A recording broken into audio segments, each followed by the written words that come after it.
এই যে বাংলাদেশ ভারতের যে বর্ডার বাহিনী, সীমান্তরক্ষী বাহিনী, এরা একটা খুনি বাহিনীতে পরিণত হয়েছে।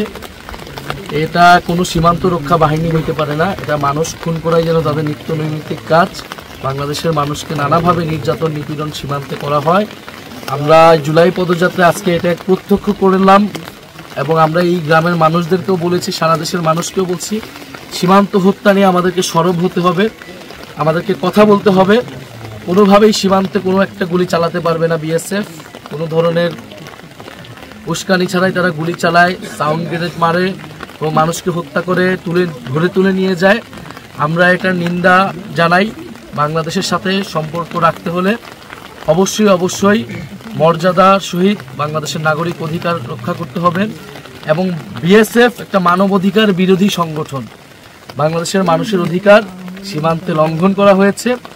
আমরা আজকে এই গ্রামের এই নদীর পাড় থেকে নিন্দা জানালাম এবং ভবিষ্যতে আমরা জাতীয় নাগরিক পার্টি নয়, বাংলাদেশের সাধারণ ছাত্র তরুণ জনগণকে সাথে নিয়ে এই সীমান্তকে আমরা পাহারা দিব, রক্ষা করব।